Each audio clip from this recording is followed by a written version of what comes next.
What's up, everybody? Jacob Kern back here, the author, creator of Not Addicted. Here with, CB, Chris Brown in the house. and basically, it's been a while since we've done a video, so trying to make this a more regular thing for everyone, and with regular content being provided eventually. And so this is the first one in a while. And yeah, just basically checking in with everyone and seeing how things are going. So, topic for today is going to be victimhood and the victim mentality and how it plays a role in addiction. I've been talking about this with my groups all week, and in addiction, there seems to be this sense that a lot of people feel victimized by the substance in a way. Right. You know, and that their addiction isn't something that they, I guess, made happen, but it's something that's happening to them. Okay, and you've been getting a lot of people talking about that situation lately. Yeah, and so for me, the way that I view it, because I work on, or Not Addicted works on kind of four main areas for the individual, and it would be building a sense of power, building a sense of confidence, gaining a sense of hope, and then finally feeling like a normal individual again. Right. Because there's this big idea in the addiction world that an addict is no longer a regular person, so to speak, after they've used the substances. Right. You know, we're now addicts, and we're not capable of, let's say, being normal people anymore. Right. And so I'm trying to fight that. I'm trying to combat that, because what I've seen with a lot of the people that I deal with, and maybe this has been your experience too, is that I find there's a lot of people who are willing to do something about, let's say, they have a heroin problem. Right. And maybe they smoke weed. You know, there's a lot of people who are willing to do something about the heroin problem, but not about the weed. And usually, when you walk into a treatment center, it's kind of asked of you to kind of have like a pledge of completely sober from everything. Right. And it's one of those things where I feel like it kind of puts people off in a way. Because what do you do with someone who's ready to do something about a heroin problem, but they're not ready to give up smoking weed yet? Does the logic apply that if they continue to smoke weed, when they go back to the heroin, they'll eventually end up going back to the heroin? You know, and then if they do, again, that victim mentality kind of comes into play. I'm a victim of this disease. I'm a victim of this situation. And so yeah, we've been combating that, because I don't believe, if you want to become a empowered person, a confident person, a hopeful person, you cannot at the same time be a victim of, you know, whether it be addiction, whether it be the criminal justice system, whether it be the circumstances in your life. And so this is what we've been addressing. So basically, you're looking at it like a lot of those people, I'm not going to say every one of them, but a lot of those people is using feeling like a victim as excuses. Yeah, to a certain, I don't really like using that word. Okay, what word you like using? I just say reasons mostly. Okay. You know, I feel like, you know, excuse is a word that gets thrown around a lot. I have a lot of people, you know, who often say, you know, that the disease is an excuse for them to keep going. Right. This is one of the biggest criticisms of the disease idea of addiction, is that it gives you a lot of excuses. I don't like that word for it. It gives you a lot of reasons, you know, to do this stuff. One of the things we've been talking about is, what is the difference between having a relapse versus having an instance of substance use? Okay, a lapse. Yeah. Some people term it a lapse. But what was the term you used again? I like that. An instance of substance use. Instance of substance use. Yeah. Because so a book that, you know, if anybody is watching a book that I highly recommend. It's a book called The Freedom Model for Addictions. And in that book, one of the authors is detailing his story. Okay. And he's talking about how when he got clean, he made a deal with himself. Right. He said that he would stop using for a year and make a genuine effort to see if he could have a better life without the substances. Okay. And he said that that deal was broken very early on. He had, he had an instance of using heroin, an instance of drinking, and then also using marijuana. But he goes on to say, since I no longer believe in addiction and relapse, Right. I now see those as just isolated incidents that were simply my choosing, and really was a case, as the author put it was a case of him just testing the waters. Okay. And so he mentally chose not to be victimized by those instances of substance use. For the viewers, if you could real quick, tell them what the definition of instance of substance abuse is. Well, it's it's just a different kind of wording for what we often term, like you had said, a relapse, a slip, or a lapse. It's different wording for it, but see, the problem is with the terms that are used in the addiction world, in the treatment world, have become so marginalized, so stereotyped. Right. Like if someone comes up to me and they said, "Hey, Jake, I just relapsed," I'm thinking, okay, they're back into full-blown addiction again. But not necessarily. They didn't just use one time and then stop, but they're back into full-blown addiction. And so if I'm thinking that whenever I hear the word relapse, I have to think that those who are, still dealing with an addiction, when they hear that term relapse, or they say to themselves, "Oh my God, I relapsed." Right. Did you really relapse? You just, because a relapse mean you and left recovery and went on back out there and you're in the continued use. Yep. But how you placed it with an instance of drug abuse, right? Or use, it just means you slipped up, but you got right back on track. Exactly. And so, part of the victim talk that we have, and I'm just going to read a little bit from the Not Addicted here. The only things we are victims of in any real sense is our own thinking. This is an example of how the victim mentality works in addiction. Okay. Basically, you have a single instance of substance use, and that is considered a lapse or potentially a relapse or slip among the treatment world. Right.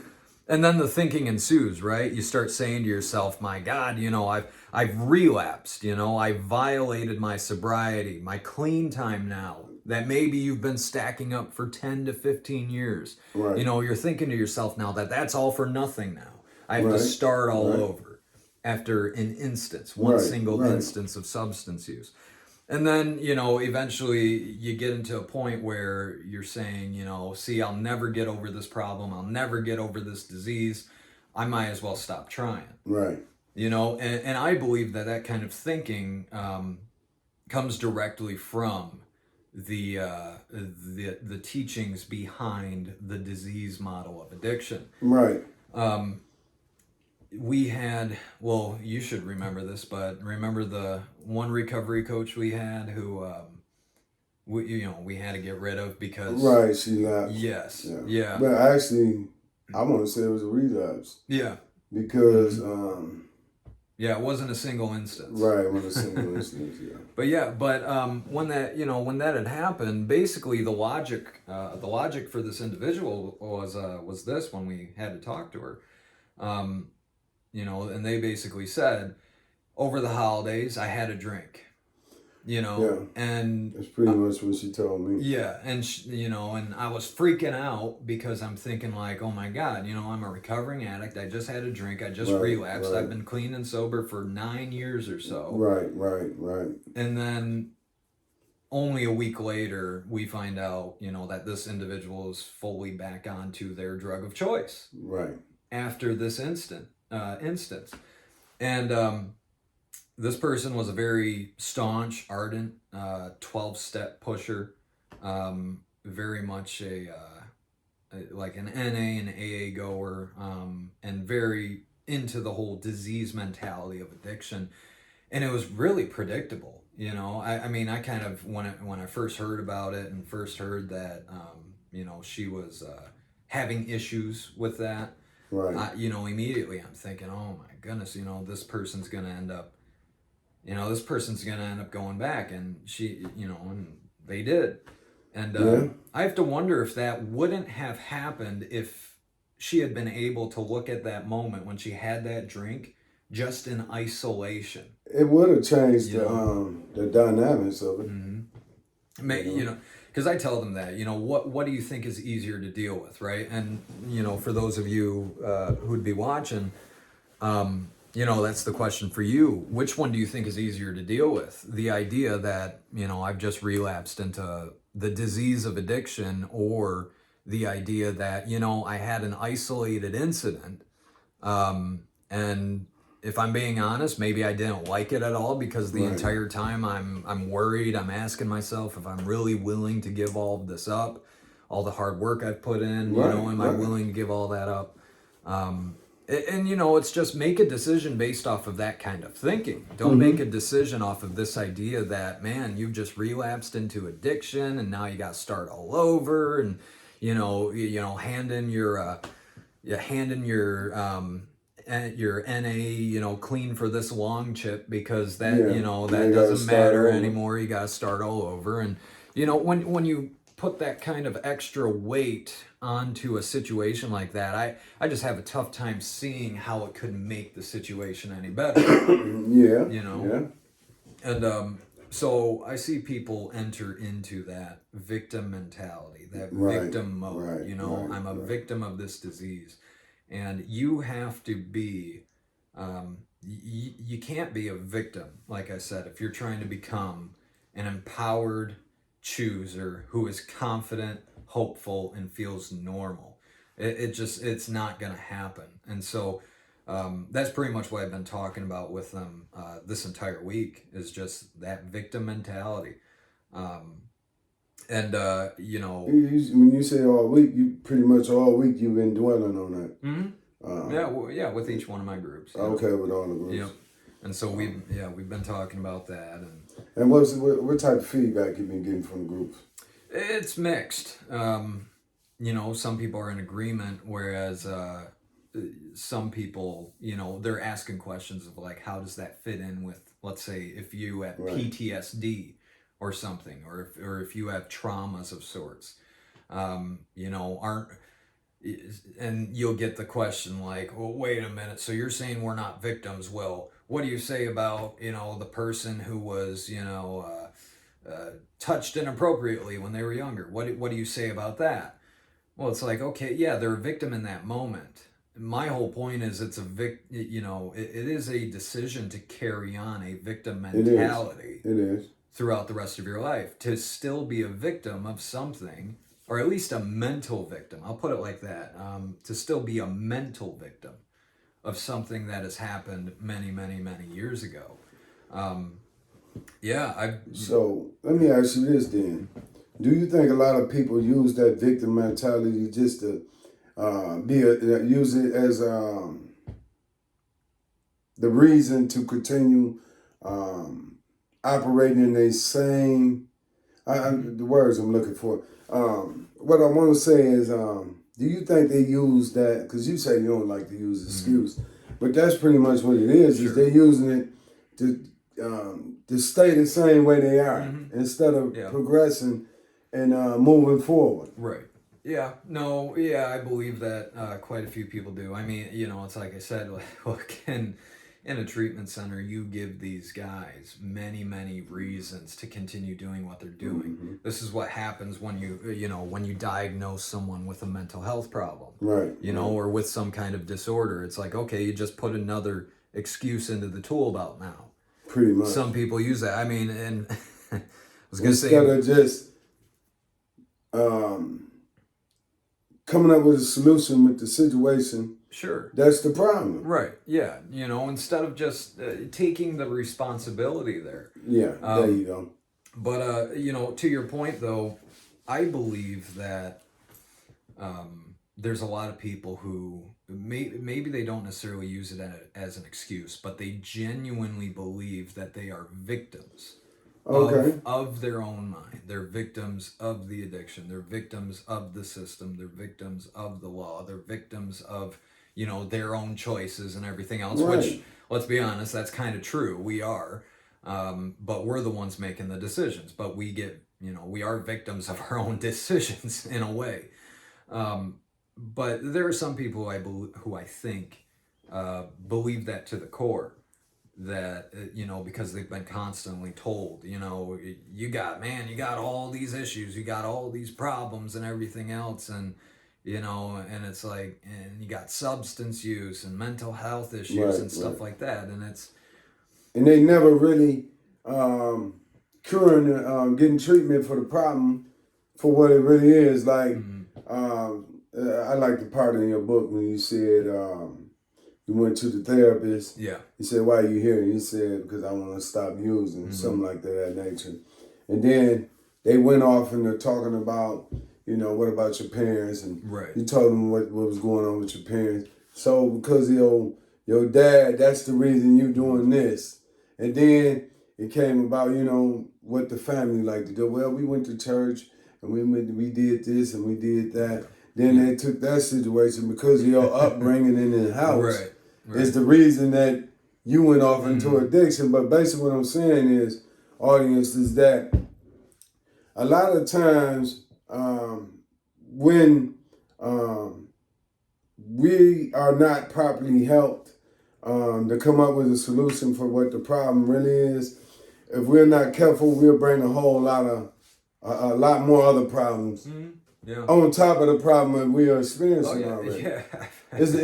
I didn't. But is I'm on the right track within your book? You basically saying, I mean, I say in the book that about how about was you talking about yourself in the book? With the heroin use? And how I've seen how the therapist brought a whole bunch of other problems. I would have had I listened to my therapist at the time, I would have been a victim of many things. I even say in the book that I believe that some treatment providers can act simply as problem prescribers. They're prescribing problems to you. Had I and you solely speaking from experience, right? From your life. Okay. Yeah. Had I listened to my counselor at that time, then not only would I have suffered with a substance use issue, but I also would have had antisocial personality disorder.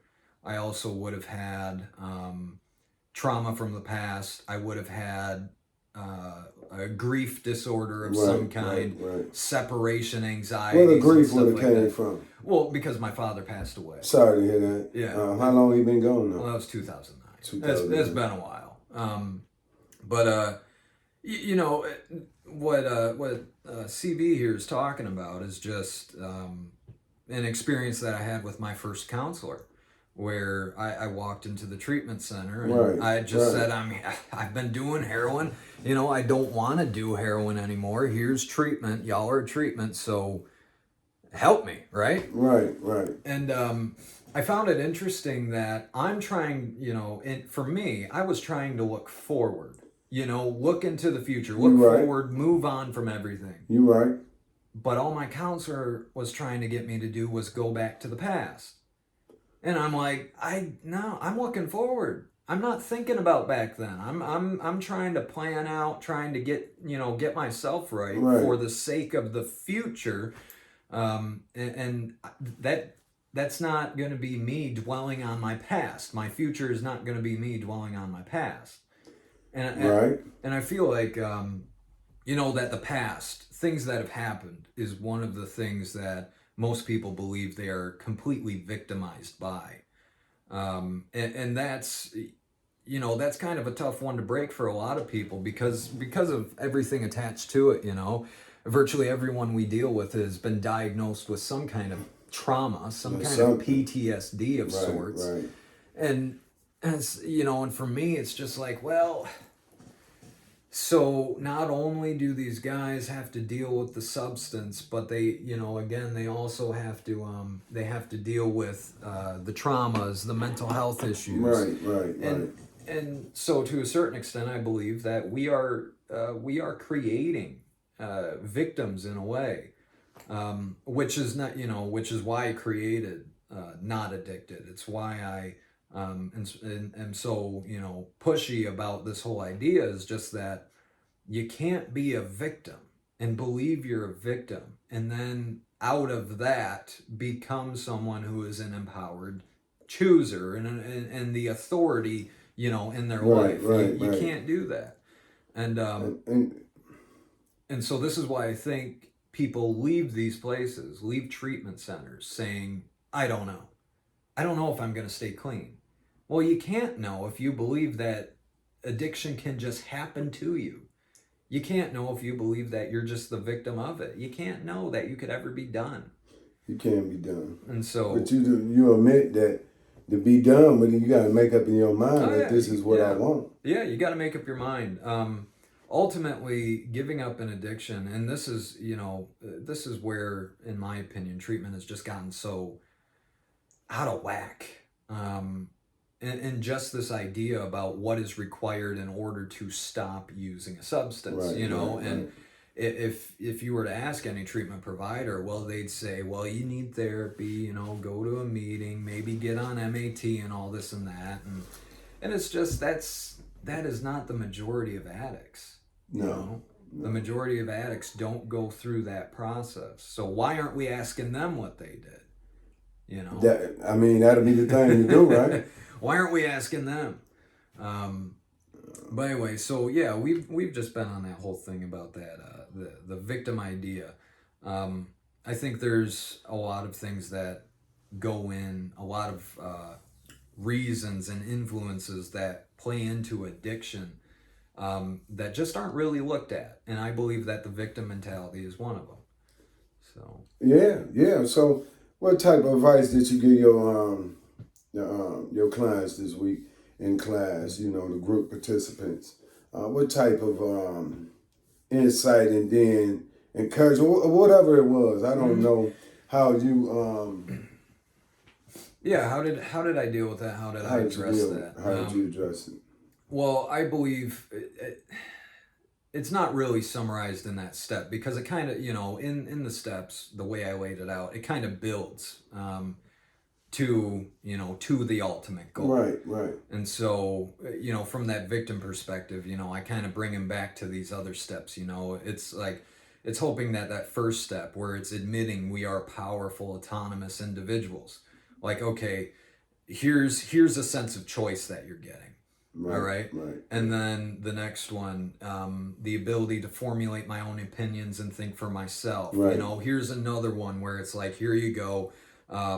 Build the mental autonomy first. You know, once you realize you can start thinking for yourself, once you realize you're the decision maker in your life, then things happen to you, but you're not a victim of them, because you know you can choose what to do next. Yeah, it's a choice. And so, yeah, I've told him that. Another thing that is vital to the victim process, or getting them out of that mode, is, in my opinion, it's to give them a vision of something. You know, I do a little mental exercise with them where I tell these guys, you know, like, pick your favorite day out of the year, or pick what would be, or think about what would be your ideal sober day. You know, think about that for a second. And, you know, when people say, well, it'd be a day spent with my kids.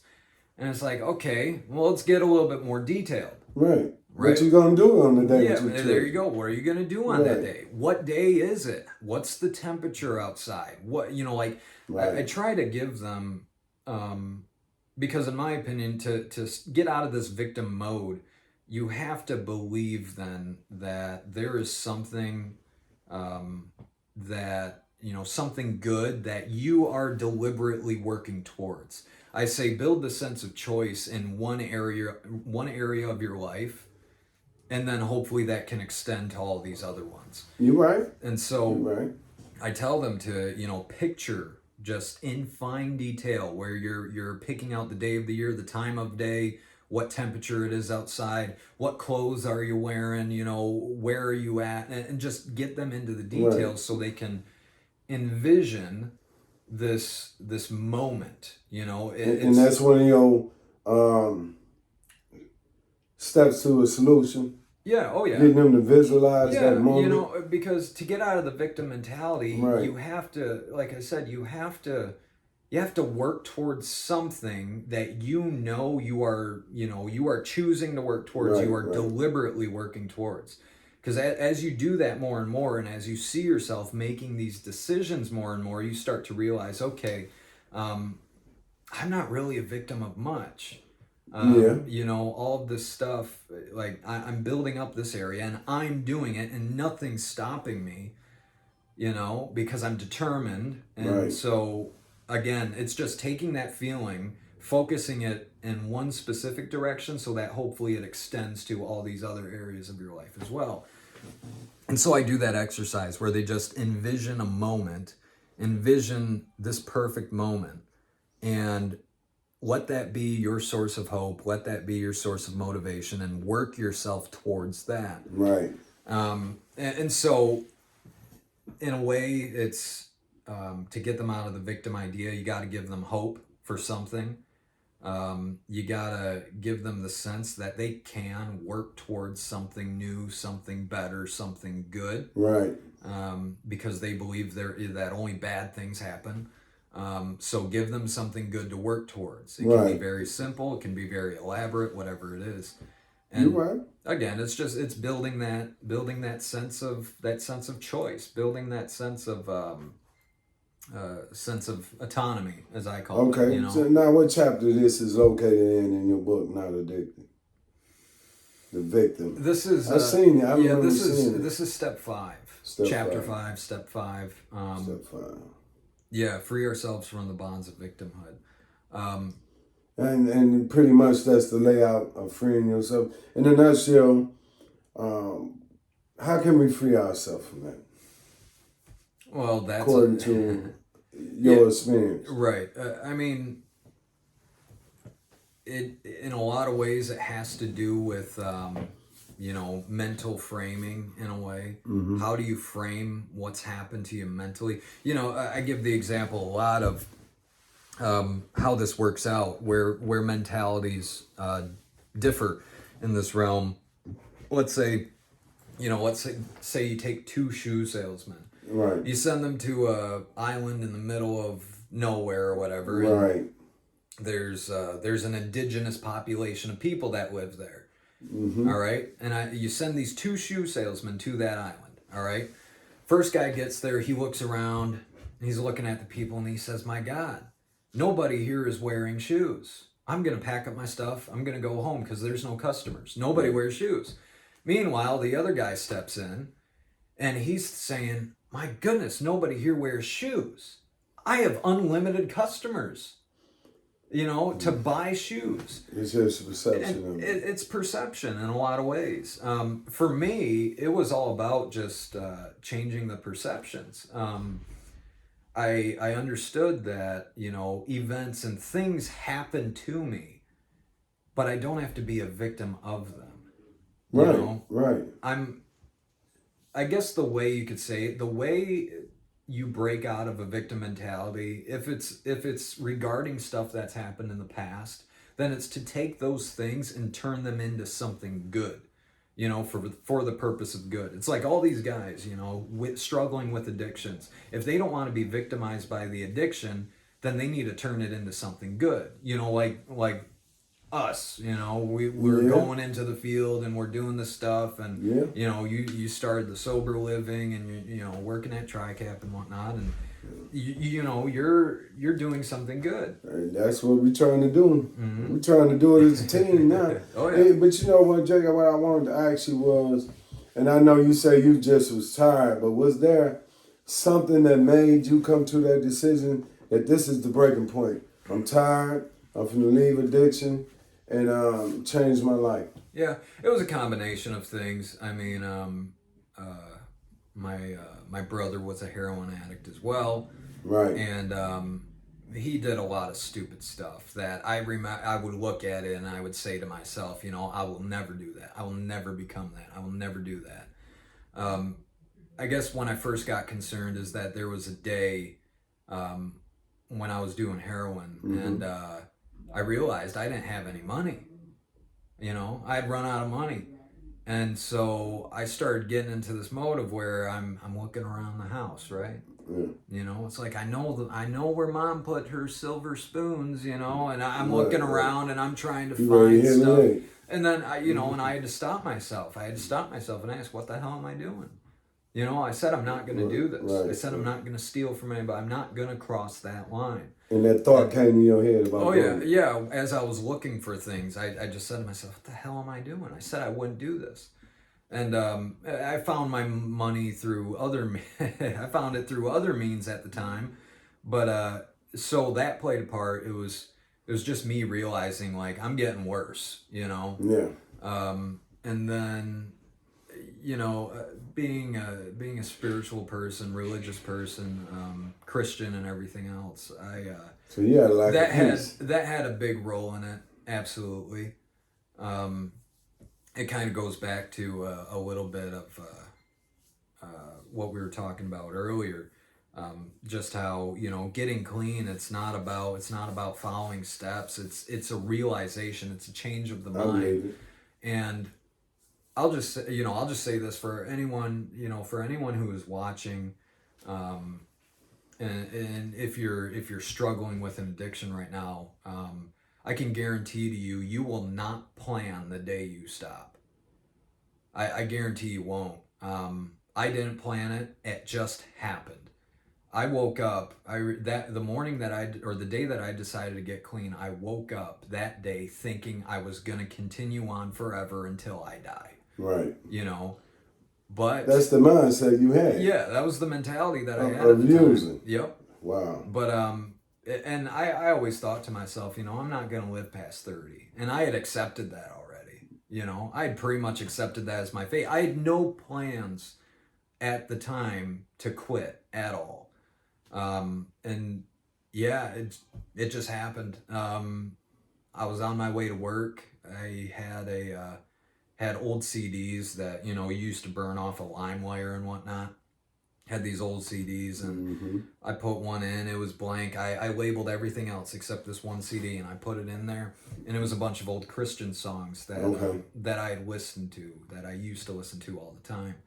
And what did that do for you? Oh man, turned me into a puddle of freaking Jello. I was broke you down, huh? Oh hell yeah! I was on my way to work, and as soon as the first song that came on was a song by Chris Tomlin, "How Great Is Our God," and if anybody knows that song, it starts off with this ambient noise, and then there's a little guitar strum. Yeah. You know, and I heard that, and immediately I recognized the song, and I just lost it. Called into work, didn't go in. Called into work, and then started calling treatment centers. Right. And then got into the clinic the next day. You know it was a need. You know you had to seek it for yourself, but you know it was a need. Oh yeah. I got to do something. Yeah, and even more important than that is that and this is what I think might be, you know, I don't know, it might be lost on some people, or it's just part of this whole victim idea. You know, if you're victimized by addiction, then how can you ever get to the point of knowing that if things ever get too bad, you could stop? Simply because in this world, there are hundreds of ways to get people sober. There are hundreds of ways to get people clean. Right. And hundreds of ways to get dirty too. Oh yeah. You know, under influence. But there's hundreds of ways to get clean. It's literally it's a phone call away. It's a stop at the hospital away. It's a stop in the emergency, whatever it may be. It is. We no longer live in a time where it's not possible to get people sober. Right. So we need to make sure that we're clear that getting sober is not the issue. It's staying that way. And that doesn't fall on any treatment center. It doesn't fall on any outside organization or your therapist or NA or AA. That falls on you. Right. Whether you have decided you're done or not, right? So for me, it was remembering that, I remembered that I could stop this at any moment. All I got to do is make the right calls. And so that was the moment. That's what I did. And yeah, it's been 10 years since. 10 years. 10 years That's since. what's So, up. yeah. Remember the date? September 6th. Okay. Yeah, 2013. 2013. Yeah, September 6th, 2013. So, yeah. But no, I mean, Feel good, don't it? Oh, heck yeah, it does. And again, I think what helped me the most is I never saw myself as a victim of the addiction. Right. I never... You took responsibility. Oh, yeah, I took responsibility for it all. And that... Accountability. Yeah, and and for some people, that's gonna be tough, because what it means to take responsibility is to accept the guilt of when you do something wrong. Definitely gonna feel guilty. Oh yeah, and then even and it's even feeling the shame of what you're doing. I don't, that's another thing. This idea that we're victimized by shame. Right. The feelings of shame and guilt. We're not victimized by that. Right. It's there for a reason. Those things are there for a reason. And for me, shame and guilt of what I was doing was like the the pick, at the stone, and someone's just carving me out slowly with the shame and guilt, and eventually it just gets to that point of where you can't take it anymore, and you got to do something about it. You right. You right. Yeah. So before we end today, Jake, and like you said, we plan on doing many more of these on a regular basis, and we plan to touch on every area in the addiction world, some mental health issues, domestic violence issues, whatever it is, we can touch on and assist the next person and move forward in their life. But real quick, we got the author of Not Addicted right here, Jake. I'm letting him close out with, a few words. Not even just a few words, because we hosting this together. So, but I think that need to be addressed about the victim. Oh yeah, absolutely. Situation, and this is, he wrote the book, so he can tell you a lot more. Closing out with what you can do so you don't feel like you're a victim any longer. There are solutions. Yeah. I believe that the biggest healer to anything, for anyone who is in this kind of world, I feel like, is just having hope. You need to be hopeful. You need to have something to look forward to. Right. We are the biggest victims when we do nothing with what we've been, essentially with what we've been given, and we do nothing with what's happened to us. We are the biggest victims when we just let moments sit there and, do nothing with. I would be a victim of my heroin addiction if I was, still working at Tim Hortons. I mean, because I'd be doing nothing with it, So basically, get out there. You got to do something with what you've been through. You got to do something with what you know. You need to make these things that, you think are all bad, and you need to turn them into something good. Right. Once you do that, once you realize that it's like, okay, these things happen, but you know what? I can take them and I can make them good. Right. Then you can break out of the whole victim idea. You can break out of that victim mentality, because then you're never victimized by everything. You're not walking into a situation asking, why did this happen? You're walking into a situation saying, okay, what can I do with this? You're right. And that's what we need to be. I mean, for anyone who's watching, if you're struggling with it, you need to be able to be hopeful and find, make the struggle, make the pain worth something. And, not just something that just sits there and was just to make you suffer. Make it worth something. So, yeah, that's what I got. We will, like he said, we're going to plan on doing this more regularly. It's very needed. Yeah, and eventually, eventually we'll get through the whole not addicted thing, having talked about it all, and then hopefully move into a more interview kind of setup with this stuff. Right, so, right. I'm looking forward to that. Yeah. Because a lot of people came and coming out of addiction into recovery. Some stay, some lapse, some relapse. I like the term you used, instance of substance. Instance of substance use. Yeah. Wow, I love that statement. I'm gonna have to write that down so I remember it. But also, we just want to be there to help people move to the next level because we know how it is. Mm-hmm. Him, myself, being active in addiction, different types of drugs. We both use marijuana though, but it all the same, mind altering, life changing substances that can ruin your life if you don't get a handle on things. And even though we was in a place of active addiction, we made the choice to crawl up out of that hole and move forward and not make no excuses and be accountable for our actions that we, all the pain and the hurt that we cause to others, So, in a nutshell, until next time, CB, in a minute. Jake, we'll see y'all next time.